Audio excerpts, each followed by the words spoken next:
Aquí fora? Ja vaig, sí. Ha vingut amb mossèn Bernardín, que ell és de Ruanda, i està aquí també al Figaró, no? Al Figaró, anant cap a la Garriga, passat la Garriga cap a Vic, que està estudiant aquí, que un altre dia també ens podia explicar, també dona per molt, suposo, la vivència de l'Església a Ruanda, però és un altre tema. Avui, ara, traslladem-nos mentalment, estem al segle I, no sé, en Pere Nasa ens explicarà... Antes, él nos explicará, le cedo la palabra. Y gracias, Ferran. A ver, ¿en qué hablo? ¿En castellano o catalán? ¿Qué queréis? Catalán. Més barrejant, sí. Yo he quedado extrañado de entrar en una clase que estuvierais en silencio y hablando en voz baja, porque a mí me ha gustado siempre muchísimo enseñar, pero tuve que dejarlo porque mis alumnos, más o menos de vuestra edad, me hacían la vida imposible y estaba enfermo. Preferí perder el dinero a perder la salud. Bueno, a ver, yo no sé si yo creo que lo que os diré os gustará. Como él me envió un email pidiéndome 3 o 4 cosas y he traído 30 o 40, pues no lo sé. Bien, lo que quisiera es una cosa. Él os ha hablado de los artículos de Cataluña Cristiana, es un semanario que sale aquí en Cataluña. Sí, es verdad lo que ha dicho, pero lo que yo, donde me siento como escritor es por internet, en una web, que es, digamos, una revista que es la que tiene más visitas del mundo en lengua castellana y de religión. Más que las webs de, para deciros, del Opus Dei o de los Testigos de Jehová, pues tiene Betania. Estos días tienen 4.700 visitas diarias y en los días importantes como es Semana Santa, 8.000. La barbaridad. Entonces allá, y lo que estoy escribiendo, y ahora vamos, no es lo que sale en Cataluña Cristiana. Claro, el escribir en paz, vosotros tenéis que ser educadoras, ya no utilizaréis seguramente el papel. Estamos en una época de transición, igual que hubo la época de pasar del pergamino y los escritorios de los monasterios a pasar a la imprenta, pues pasamos del papel a lo informático, y eso cuesta. Bien, de manera que yo escribo, si cogéis Betania, pues, desde ayer a las 7 de la tarde hay 2 artículos, y si cogéis Cataluña Cristiana hay 1. Entonces, voy a enfocar un poco lo de esto. Mira, lo dijo en mayo el Papa a un grupo de gente, el miércoles, les dijo: ahora que estáis preparando las vacaciones y los viajes, pensad en los libros que tenéis que escoger. Entonces dijo: ¿hay algún libro que se lee en 1 hora? Bueno, creo que se equivocó, porque el Papa seguro que se refería a un libro que es el libro de Ruth. De eso tengo mucha experiencia, de mi época buena de maestro, en que cada alumno tenía una Biblia, en 3/4 de hora leíamos el libro de Ruth y en 1/4 de hora lo comentábamos. Pero lo comentábamos, como decía el Papa, y a mí es lo que me gusta, como un libro interesante. Y de pasar a un libro interesante, uno se pregunta: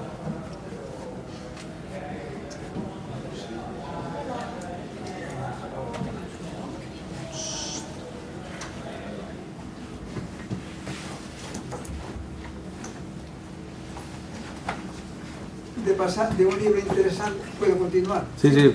De un libro interesante como ese de Ruth, una novelita rosa que se lee en 3/4 de hora, uno se pregunta: ¿y esto es revelado por Dios? ¿Por qué se molestó Dios en revelar esto? Ahora, esta temporada, pues he cogido otro tema, pero esto es lo que no voy a hablar hoy, que es el Cantar de los Cantares. El Cantar de los Cantares es un poema amatorio. Había un género literario de aquel tiempo que eran las poesías, los epitalamios, las poesías que se escribían para recitar durante las bodas, que duraban 6 o 7 días. Y es una historieta, bueno, perdón, es un poema en que hay un amado y una amada. El amado llega a casa de la amada cuando ya está en la cama, le dice no puedo abrirte, estoy en la cama. Despechado el amado se va, ella lo siente, sale a buscarlo, al final se encuentran, y todo eso pues con un lenguaje, cosa que es muy extraña en la literatura bíblica, no, semítica, en un lenguaje erótico. Porque ten en cuenta que el pueblo hebreo no es un pueblo erótico, sino que es un pueblo sexual.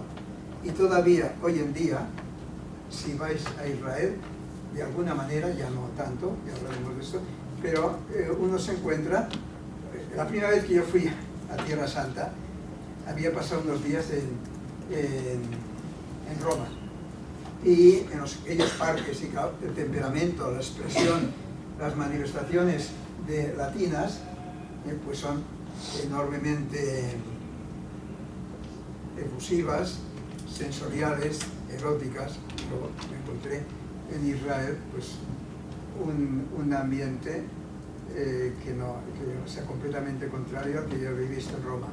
Luego le he hablado con gente que, digamos, ha tenido relación con judíos, más o menos, relaciones matrimoniales, o no sé cómo decirlo. Hablo de mujeres y se han encontrado con esto, decepcionadas. Y dicen, no, mira, el judío es un pueblo sexual, pero no es sensual. Bien, pero no es de esto de lo que iba a hablar. Es que, como te decía, que yo publicaba, pues mira, lo que envié ayer y ha salido es sobre la aleña. Es verdad que no suena la palabra aleña. Sí, a mí tampoco, ¿eh? Es la agenda. Y eso sí que lo conocéis todos, ¿verdad?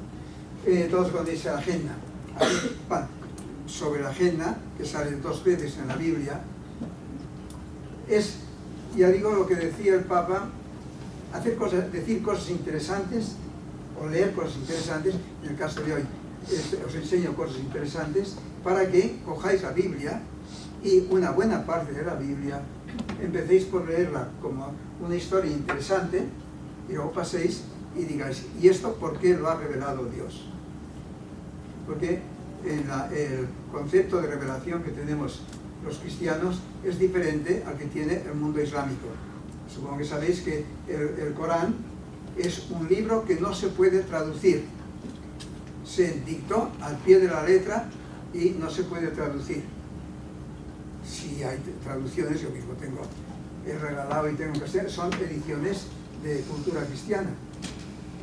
Nosotros no, decimos no, la Biblia es inspirada por Dios. Por eso el ir a Tierra Santa es conocer el quinto evangelio. Y ahora que os veo, pienso que el primer viaje que hice, estábamos en Nazaret, dejadme que os lo diga, porque estábamos en Nazaret, nos levantamos, vivíamos en una especie de refugio, y cuando nos levantamos por la mañana vi todo el patio lleno de sacos de dormir, de colores, y me digo, pues entonces pensé, eso era el año 72, pensé, si yo un día pudiera hacer un viaje con gente joven.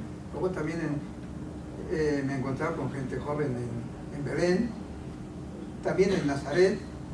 Luego me he encontrado gente joven, y os lo digo para que os lo planteéis, que es muy bonito, caminando, porque si los 4 evangelios se complementan con el quinto evangelio, que es Tierra Santa entra por los pies. Pero bueno, fijaros que todavía no he empezado. Bueno, lo primero, y tú seguramente que ya has hablado de esto, pero déjame que lo haga muy corto. Primero es la religiosidad. El ser humano es capaz de tener intuición, cosa que no tienen los animales. Y en esta capacidad suya que tiene, que es la intuición, descubre que hay cosas bonitas, hay cosas verdaderas y hay cosas buenas. Y de aquí sale el intuir lo trascendente. Y de aquí viene, luego observa fenómenos que le son misteriosos. Uno de los fenómenos que observa, y que es, o sea, los animales no tienen sentido del misterio, no tienen intuición. ¿Saben de eso? Nos distinguimos el lenguaje simbólico, la intuición, sentido del misterio, nos separa mucho más que el ADN. Entonces, como el hombre necesita lo sensorial, los filósofos del medioevo decían, ni eres en intelecto, no hay nada en la inteligencia que primero no esté en los sentidos. Pues entonces, bueno, lo primero es, observaban a la mujer. La mujer era un misterio de fecundidad. O sea, no tiene ninguna relación con el sexo. Simplemente la mujer es un ser que es fecundo. Como la tierra es fecunda, como los animales son fecundos, como los vegetales. Entonces, si ha de hacer alguna representación, bueno, eso, ahora se está hablando, por una parte eso y luego otros fenómenos, como son, por ejemplo, el rayo, os digo una cosa, sí, el rayo, el trueno, el viento, los terremotos. Entonces, existe lo trascendente, se manifiesta en el misterio de los espíritus, digamos, y el misterio de la fecundidad. Y se hacen representaciones, por ejemplo, aquí tenéis, estos no son auténticos, yo tengo alguna cosa auténtica, pero no lo he traído, son copias. Fijaros, o sea, compradas en Jerusalén, ¿veis? Representaciones, mujeres fecundas. Hay algunas que todavía exageran mucho más el vientre. O espíritus. Este no es de Tierra Santa, este es porque es muy curioso que en la Biblia aparece mucho Baal, el dios de las moscas o el dios Baal, y luego para encontrarte representaciones yo nada más lo he visto en un museo de Jerusalén, el Museo Rockefeller, y en las antigüedades asirias del Museo del Louvre de París. Otra, y esta es posterior, otra representación de la fecundidad es la Artemisa, luego podéis verlo, porque dice que hay media hora de libre, ¿no? Por eso lo podéis ver y tocar. Pero que os vean, esto que veis aquí, esta especie de botones, representa pechos. Es una diosa de la fecundidad con una cantidad enorme de pechos. Es la Artemisa. Esto no es una representación de la época que estamos diciendo, el primitivo, de la hominización, sino que es muy posterior. Es la, Antoni, es la Artemisa de los Efesios que armó todo aquel jaleo cuando habla. Bien, otras veces son animales. Por ejemplo, aquí tenéis, esto también es moderno, el escarabajo pelotero. No sé por qué, escogieron como divinidad. Otra figura, como veis, que sean femeninas, es por eso que más que busco masculino tuve que encontrar, esto lo encontré por la costa en Ampurias, o por allá, porque no encontraba ninguna figura masculina. Aquí tenéis otra. Bueno, esto será aparte. Bien, entonces tenemos que el hombre, primero se expresa con pinturas, y eso ya sabéis, desde la Altamira, que conocéis. Yo las he visto en la época que se podían visitar 2 veces, pero es más interesante, por ejemplo, está más estudiada la de la Chapelle-aux-Saints en el Midi francés. El hombre que dibujaba aquello todavía no conocía el lenguaje. Es decir, antes de poder articular lo que decimos las consonantes, ya el hombre expresó en las paredes, con aquellos dibujos o con petroglifos, que los sí encontraréis por mi casa. ¿Tú has visto el petroglifo del Prado de la Calma? ¿O los de Sabasona? Bueno, petroglifos son esto con punzón hechos en la piedra, ¿habéis visto? Bueno, pues una manera es hacer signos mágicos, pero mágicos en el sentido en que son, teniendo ese símbolo, ese dibujo del bisonte, este símbolo, me atraeré a los espíritus del ciervo, de la vaca, del bisonte, o alejaré los espíritus del viento, de la tempestad. Bueno, esto es lo que las primeras manifestaciones de la religiosidad. Entonces, el hombre se dividía después de la época de coger fruta y coger huevos y comer eso, empieza ya, descubre las gramíneas, los cereales, y empieza a dividirse. Por una parte los beduinos, que son pastores, y por otra parte, o sea, que tienen ganado, y por otra parte los felax, agricultor. Entonces el beduino siempre se siente como la aristocracia, porque el felag es aquel que se agacha, se humilla para arañar la tierra.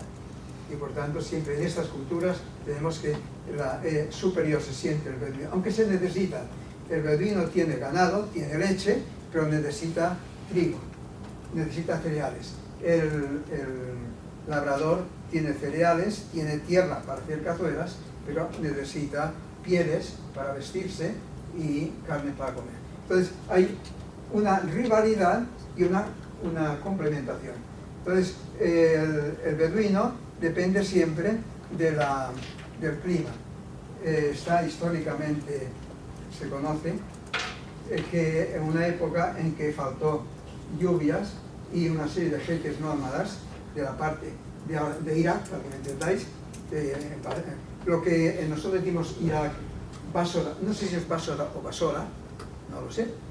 Lo que decimos en el lenguaje de guerra de ahora es lo que se llama Ur de los Caldeos, y los arqueólogos llaman el reino de Mari. Bueno, pues entonces un jeque de estos emigró hacia Poniente, llegó a lo que ahora es el sur de Turquía, por allá, y entonces se llama Nahor, es que esa persona no me acordaba el nombre. Entonces el hijo de este, con su prometida, pues se separó. Esto de separarse de los padres para ir por su cuenta, pues empezó. Entonces se llama Abraham, su prometida se llamaba Sarai, y se emigran por el sur, marchan con un sobrino, emigran hacia el sur, se separa del padre, y aquí tenéis a Abraham que va hacia el sur. Al llegar a un lugar muy importante, bueno, y Abraham, Sarai y Lot eran gente que, pues, su religiosidad la veían en las fecundidades, en el sol, la luna y esto. Ahora Abraham, bueno, yo diría Abraham, tendría que deciros, en ese momento diría deciros Abraham. Pero bueno. Entonces hay un momento muy importante al descender al sur, al llegar a un lugar, al lugar santo de Siquem, o Siquem, como queráis. Al llegar allá ocurre una cosa muy importante, y es que Dios le habla. Y entonces Abraham se da cuenta, tiene la experiencia de que la divinidad, el misterio, es una persona.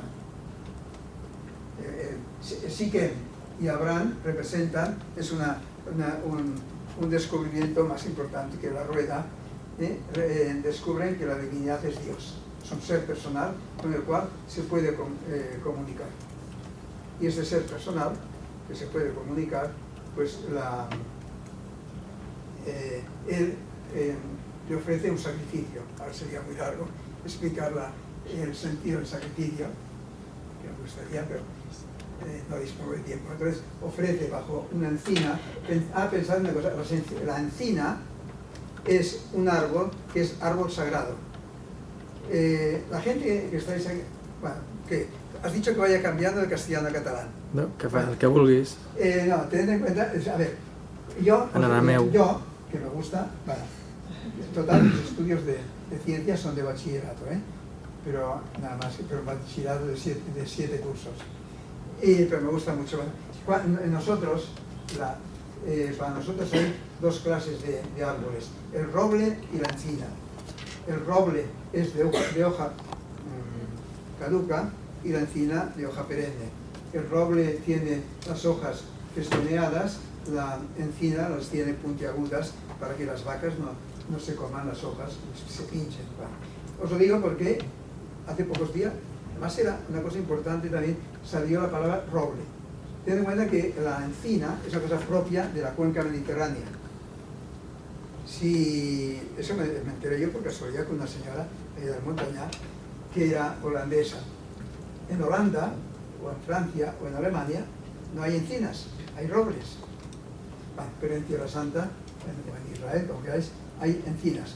Y la encina puede vivir 300 años, de manera que es un árbol sagrado.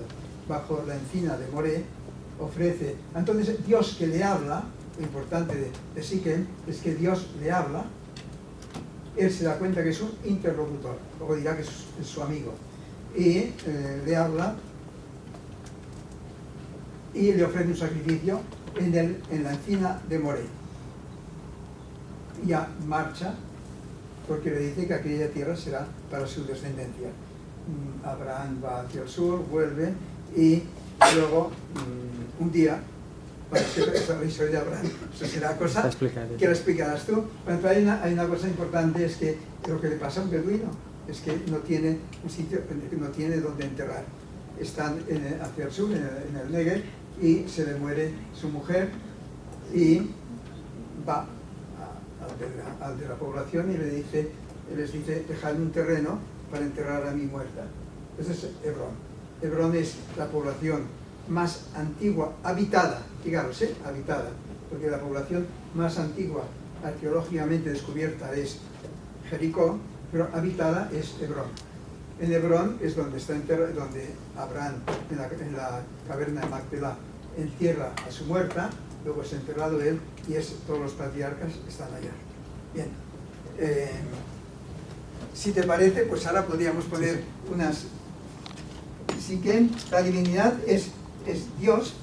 Bueno, podríamos poner las de... porque en Siquem, si algún día vais, es un sitio, por ejemplo, en que una chica como vosotras pues fue seducida y violada, la violación de Dina. En Siquem fue donde Josué plantó una piedra, para que me entendáis, los menires que vemos aquí son lo que en el lenguaje bíblico se llaman piedras altas. Ya veréis una piedra alta. La única que se ve por Israel es esta que ahora va a salir, simplemente por eso. Y Siquem es muy... Ahora sé que hace unos años que no he estado, y está todo pintarajeado, pero ahora está, en las últimas fotografías de hace pocos meses, he visto que está limpio. ¿Te parece que quieres poner lo primero lo de Siquem y luego lo de Hebrón? ¿Lo pones tú? Sí, sí. El que diga Siquem y luego el que diga Hebrón.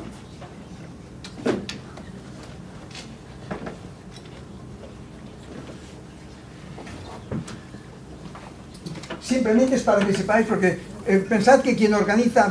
¿Hay alguno de vosotros que haya estado en Tierra Santa? No ha habido nadie. Si un día fuerais con un viaje, tanto si es de una parroquia como del Corte Inglés, por decirlo de alguna manera, se hacen unos viajes estándar, que yo también he hecho, y no iría, es decir, pon primero el de Siquem.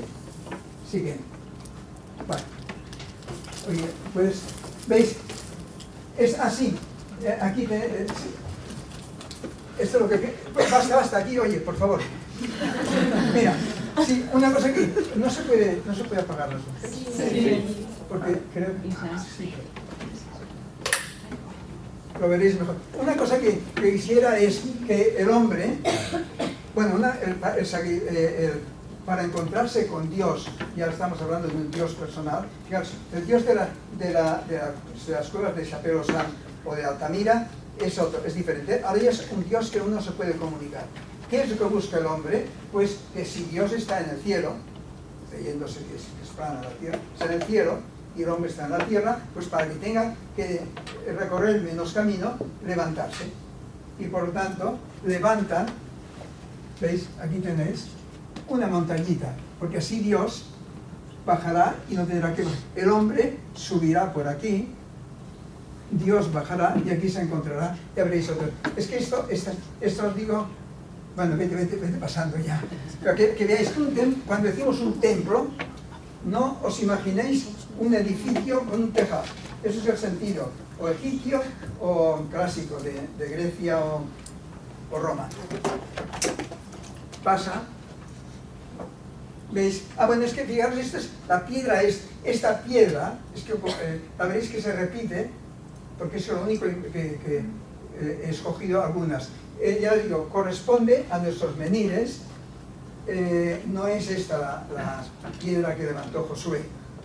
Pero aquí en Siquem, cuando uno está por aquí y se ve por las puertas, o por aquí, dices, mira, por aquí sería seducida y violadina.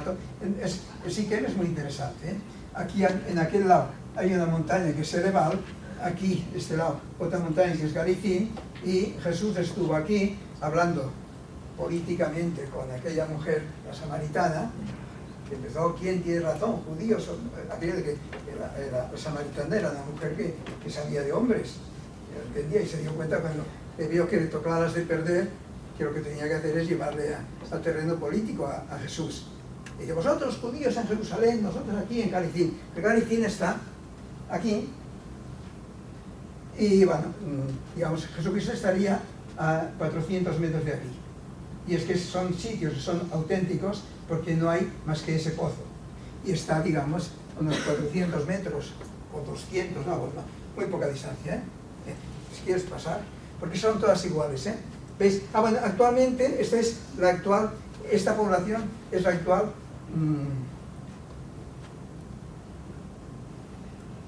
pues ya me saldrá luego, ¿eh? Es la segunda capital,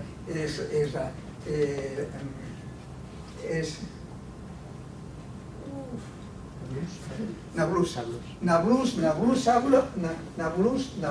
o Naplusa, como queráis. Es esta población, por aquí, que tenía, no sé ahora, 60.000 habitantes, sería por aquí, esto sería las afueras.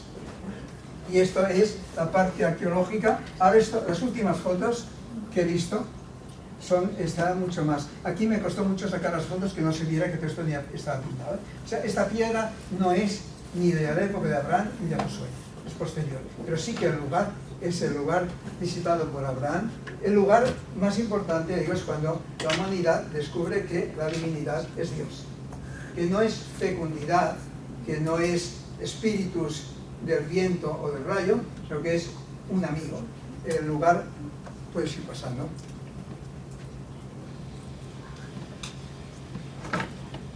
Bueno, claro, esto, ¿veis? Son las excavaciones. Sí, este es el Garizim, ¿eh? Ah, no, este es el Ebal. Pensad eso, ¿eh? Ahora veremos también en Megiddo, o veremos en Megiddo para que veáis. Ya puedes pasar. ¿Veis? Lo que llamamos un templo, aquí tenéis un templo, veréis también en Megiddo es esto, ¿eh? El hombre sube, Dios baja y aquí se encuentran. Eso lo veremos en los dioramas de Megiddo. ¿Puedes pasar? Bueno, ya está, ¿eh? Ahora pasa a lo que diga, bueno, pues pon Megiddo. Mirad, aquí tenéis lo que sería un templo, ya un poco de otra manera, también es levantarse. Esto es unos dioramas en Megiddo. Megiddo está a 32 kilómetros de Nazaret, hacia el sur. Es importante por otras cosas, ¿eh?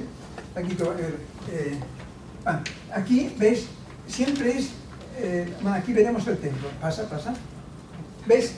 El hombre ha entrado y se ha encontrado aquí. Pasa. Aquí lo veis. Aquí se ha encontrado. ¿Veis? El hombre lleva, imaginaos, lleva su ofrenda. Imaginaos un cordero. Lleva su ofrenda. Sube. El sacerdote está esperando. Matará ese cordero. Ese cordero, una parte lo quemará como ofrenda a Dios, y otra parte se lo quedará él para comer, otra parte se lo dará al otro. Tenemos ya antecedentes de la comunión en sentido cristiano.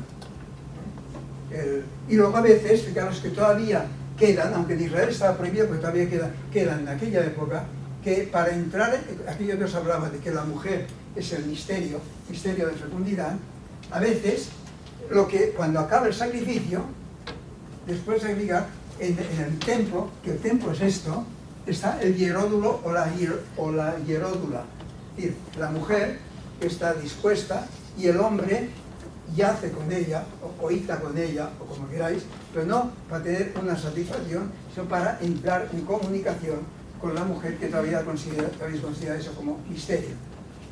Se llama hieródula. Están prohibidas en Israel, pero en esta época todavía existe hieródula, en algunos casos el hieródula. ¿Quieres pasar? ¿Veis? Bueno, claro, el sacrificio tenéis que, para saber que la esencia del sacrificio tenéis que situarlo entre, por ejemplo, cuando queremos ayudar a alguien pobre le damos una limosna. Cuando queremos ayudar a alguien que nos gusta, hacemos un regalo. Cuando tenemos a una persona que amamos mucho, le damos un beso, y cuando nos encontramos con Dios, ¿qué podemos hacer? No necesita nuestra limosna, no necesita regalos nuestros, no podemos darle un beso, todo lo que se hace es el sacrificio, está colocado en esto. Por tanto, claro, el sacrificio es una unión con Dios, y esto ya es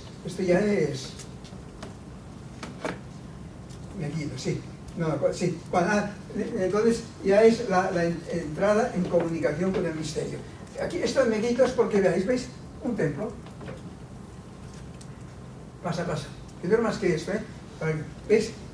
Aquí se ve, por ejemplo, las escaleras, el hombre que está aquí sube, Dios bajará, y aquí, este es auténtico, este templo, Es un templo cananeo, que no tiene nada que ver con los templos egipcios o los templos griegos y romanos. Pasa.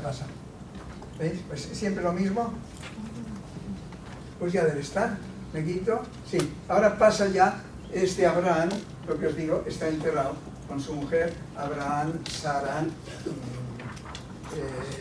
Isaac, Jacob, todos están enterrados aquí. Con Hebrón. Bueno, ¿veis? Este edificio enorme, que es antiguo, estas piedras son de época herodiana, bueno, se le llama Casa del Amigo de Dios, porque Abraham es el amigo de Dios. Lo digo porque es, como se dice en árabe, porque es un pueblo palestino actualmente, porque, ya digo, el gran descubrimiento es que Abraham se puede convertir, Dios se ha convertido no solamente en comunicable, sino en amigable. Y pues este edificio enorme se llama Casa del Amigo de Dios. Vete, porque ahora serán todas. ¿Veis? Estos son. Esta es la caverna de Macpelà. Imaginaos un abrigo natural, el que en català es diu una balma, o una bauma, segons on sigueu de Catalunya direu balma, o segons bauma, en provençal bom. Lo digo porque es que hi ha confusions amb aquesta paraula, i en castellà diem un abrigo natural. Aquí no pot entrar ningú. En 1917 va entrar un soldat anglès i va explicar, i no deixen perquè diuen que no es pot alterar el repòs dels morts.